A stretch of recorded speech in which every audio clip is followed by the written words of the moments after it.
Assalamu alaikum. Welcome to my YouTube channel, Knowledge for Students. So students, today we are going to take the start of class number 15. And in today's class, we will talk about has to modal verb.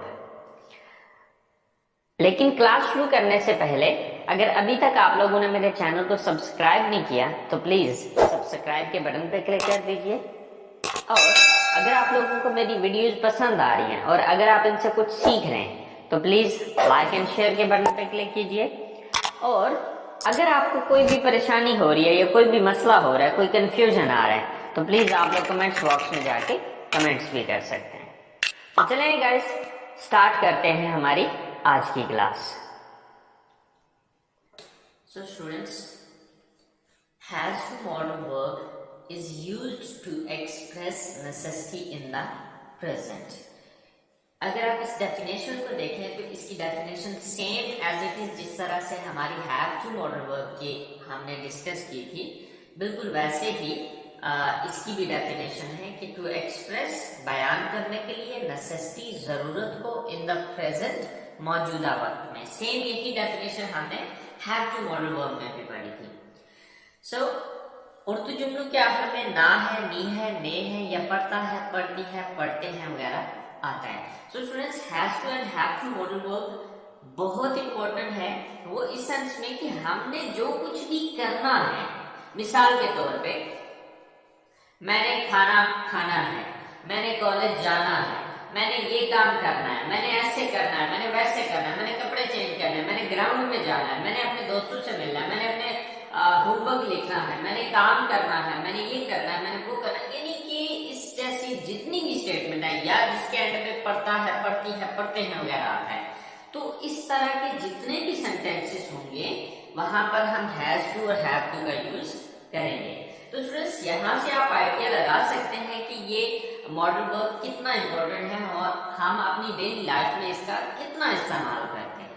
सो अब has to और have to modal verb चूंकि same है, बस फर्क इतना है कि ये डिफरेंट सब्जेक्ट्स के साथ यूज होते हैं।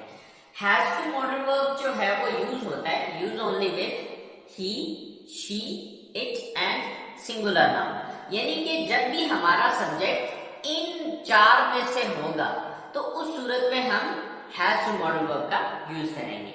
हैव टू मॉडल वर्ब में ये था कि हम आई, वी, यू, दे और प्लूरल नाउन के साथ यूज करते थे, यानी कि अगर ही, शी, इट आता तो वहां पर हम हैव टू का इस्तेमाल नहीं कर सकते थे, वहां पे हमें हैज टू का यूज करना था। और आई, वी, यू, दे आएगा तो वहां पर हैज टू नहीं यूज हो पाएगा, वहां पर हम हैव टू का यूज करेंगे। सो स्ट्रक्चर अगर हम देखते हैं तो कल वाले स्ट्रक्चर में और आज वाले स्ट्रक्चर में फर्क सिर्फ इतना है कि यहाँ पर subject plus has to plus first form plus object है, और वहां पे क्या था कि वहां पे हैज टू की जगह हैव टू आ रहा था, बाकी स्ट्रक्चर यही थे। तो चलें कुछ सेंटेंसेस बना के देखते हैं। उसने इंग्लैंड वापस जाना है या उसे इंग्लैंड वापस जाना पड़ता है। सो अब उसने, अब वो एक लड़की भी हो सकती है, वो एक लड़का भी हो सकता है, ठीक है। अब ये डिपेंड करता है सेंटेंस पे कि लड़के के बारे में बात हो रही है या लड़की के बारे में। अगर लड़का है तो ही का वर्ड यूज करें, अगर लड़की है तो फिर आप शी का लफ्ज इस्तेमाल करें। सो उसने इंग्लैंड जाना है तो सब्जेक्ट हमारा क्या है, ही या शी, दोनों में से जो सा मर्जी यूज कर लें। चले हम ही यूज कर लेते हैं। Then has to, he has to. Then first form of the verb, वापस जाना, go back. He has to go back. उसने वापस जाना है, कहाँ जाना है, इंग्लैंड।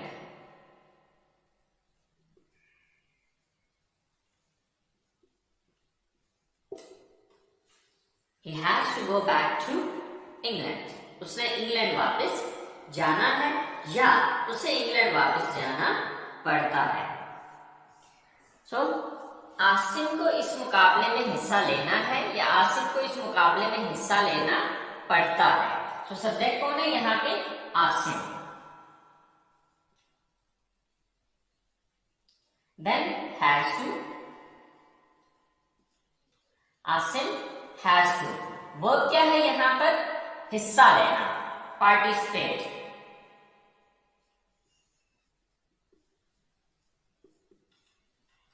या टेक पार्ट भी आप इसकी जगह यूज कर सकते हैं। पार्टिसिपेट मुकाबले में, in competition.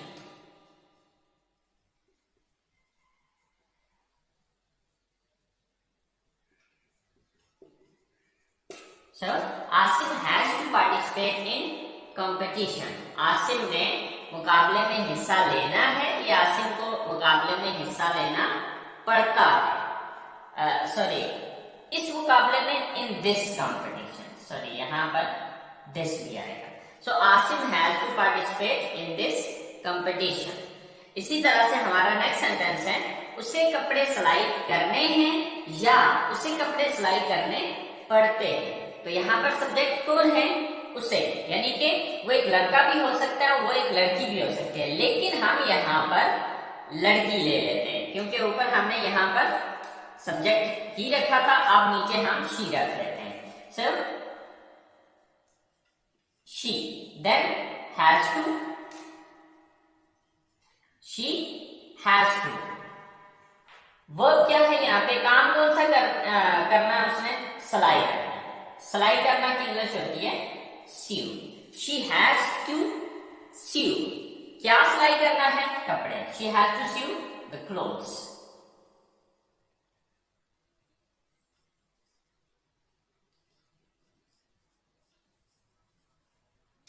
She has to sew the clothes. उसने कपड़े सिलाई करने हैं या उसे कपड़े सिलाई करने पड़ते हैं। सो स्टूडेंट्स, ये हमारे हैज टू मॉडल वर्ब की पॉजिटिव सेंटेंसेस हैं। सो आई होप सो आपको ये चीज समझ में आ गई होगी, ये चीज क्लियर होगी। और स्टूडेंट्स, इसको बहुत अच्छे से समझिएगा क्योंकि ये हमारा बहुत इंपॉर्टेंट मॉडल वर्ब है, has to and have to, क्योंकि हमारी डेली लाइफ के अंदर इसका बहुत ज्यादा यूज होता है। तो चले आए, अब हम बात करते हैं इसके नेगेटिव सेंटेंसेस की। So students, has to modal verb के नेगेटिव सेंटेंसेस की जो स्ट्रक्चर है वो है subject plus does not plus have to plus first form of the verb and then object.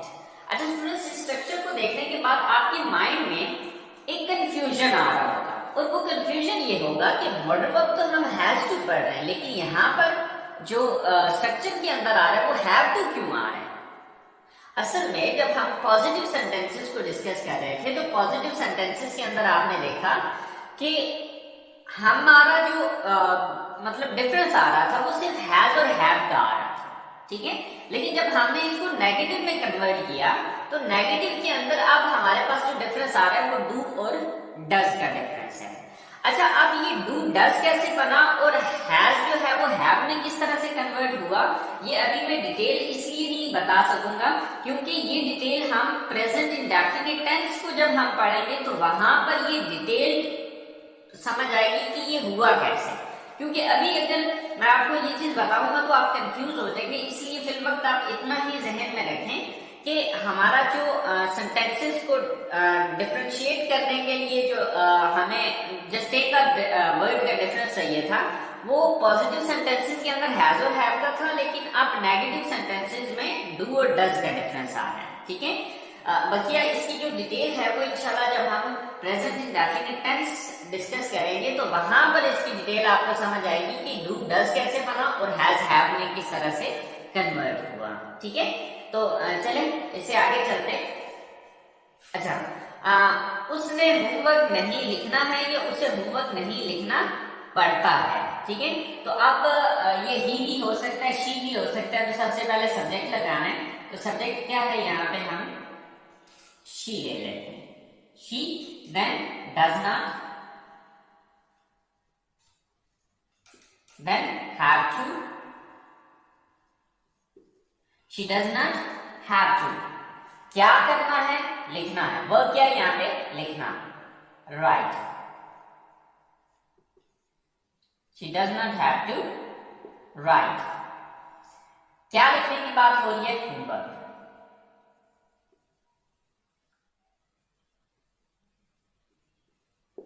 She does not have to write homework, उसने homework नहीं लिखना है या उसे होमवर्क नहीं लिखना पड़ता है। अब देखिए नीचे वाले सेंटेंसेस में मैंने सिर्फ ना है का सेंस लिया, पढ़ता का नहीं लिया, तो यानी कि जहां पर भी पढ़ता पढ़ती पढ़ते वगैरह भी आया तो वहां पर भी आपने जो सेंटेंस है वो इसी तरह से बनाना है, ठीक है, क्योंकि इंग्लिश में सेंटेंस दोनों का एक ही तरह से बनेगा, ठीक है। और नेक्स्ट सेंटेंस है हमारे पास, सोनिया ने इस कॉलेज में दाखिला नहीं लेना है, तो सब्जेक्ट कौन है, Sonia. Then does not, Sonia does not. Then have to, Sonia does not have to. Verb क्या है यहाँ पे, दाखिला लेना, so take, sorry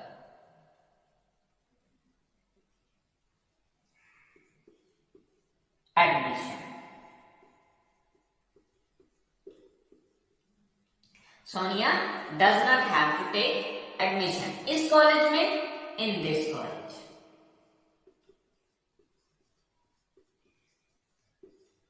Sonia does not have to take admission in this college, कि सोनिया ने इस कॉलेज में दाखिला नहीं लेना है, ठीक है। अच्छा, नेक्स्ट हमारे पास सेंटेंस है कि उसे आज खरीदो फरोख्त के लिए नहीं जाना है। सो उसे अब हम लेते हैं कि वो मेल भी हो सकता है तो फीमेल भी हो सकती है। अगर मेल है तो ही का वर्ड यूज करेंगे, अगर फीमेल है तो शी का लफ्ज इस्तेमाल करेंगे, तो फिल वक्त अभी हम इसको ही कर देते हैं। सो he then does not then have to then first form of the verb, यहां पर वर्ब क्या है, काम कौन सा करना है, जाना है। she does not have to go, she does not have to go, उसने नहीं जाना है खरीदो फरोख्त के लिए, for shopping।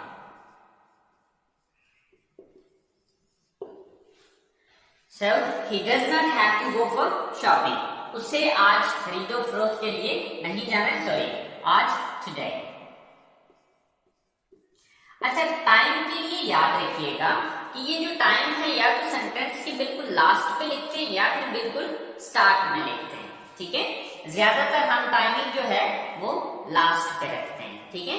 So he does not have to go, sorry have to, he does not have to go for shopping today, उसने आज शॉपिंग के लिए नहीं जाना है।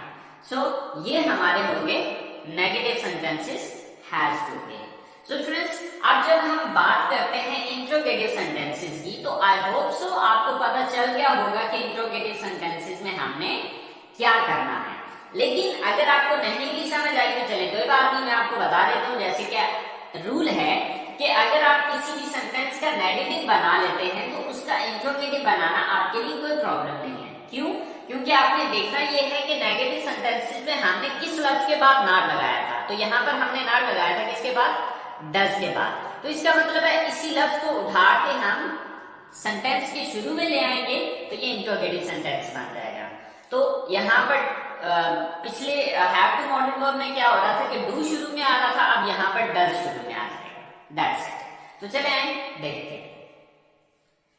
So students, has to modal verb के इंट्रोगेटिव सेंटेंसेस बनाने के लिए स्ट्रक्चर जो है वो है, सबसे पहले हम डज का इस्तेमाल करेंगे, then subject, then have to, then first form of the verb and then object.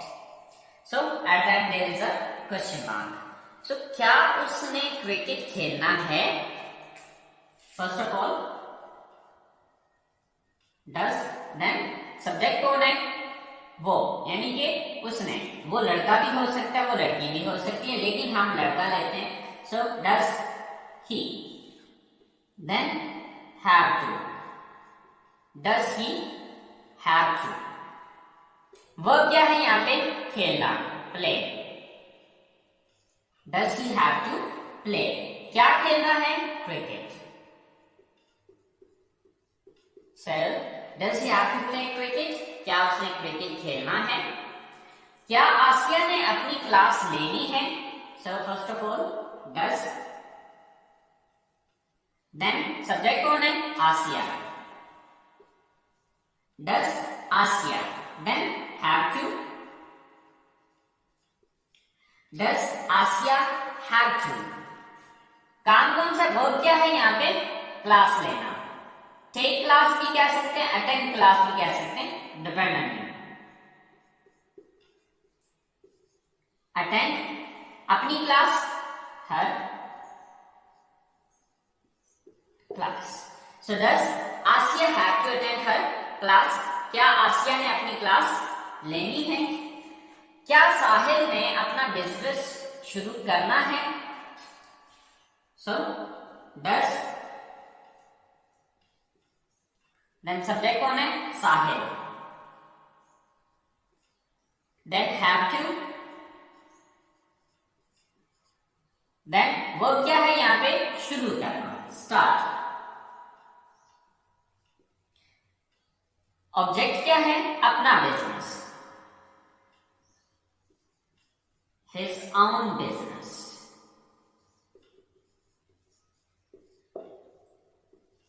So does Sahil have to start his own business?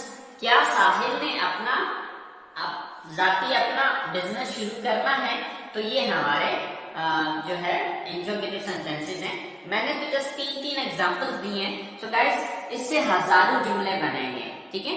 तो आपको ये सेंटेंसेस बनाने के लिए आप किसी भी एक बंदे को पकड़ लें और उसके जो भी उसने जो कुछ करना है उसकी सेंटेंसेस को बनाएं। सेंटेंसेस को बना के तो आप जो है वो इंग्लिश में उनको कन्वर्ट करें। और इसी तरह से हैव टू मॉडल वर्ब है तो आप अपने बारे में ये सोचें कि सुबह जागने से लेकर रात सोने तक आपने क्या कुछ करना है।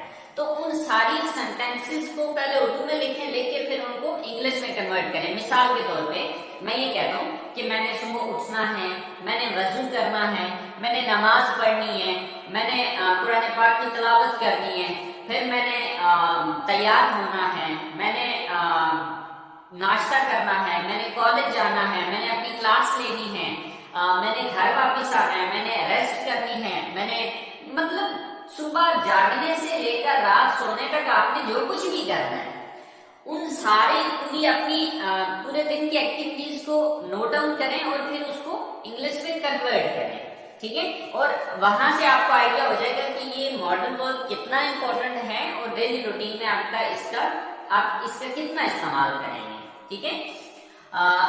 सेकेंडली हमारी क्लास का अब एंड है, तो अगर आपको कोई भी चीज समझ नहीं आ रही है तो प्लीज यार आप लोग कमेंट्स बॉक्स में जाके कमेंट्स कीजिए। इंशाल्लाह I will try my level best कि आपका कंफ्यूजन जो है वो जितना अच्छे से क्लियर कर सकूं, ठीक है? तो दुआओं में याद रखिएगा। इंशाल्लाह जिंदगी रही तो नेक्स्ट क्लास में आपके साथ मुलाकात होगी। अभी तक के लिए अल्लाह ने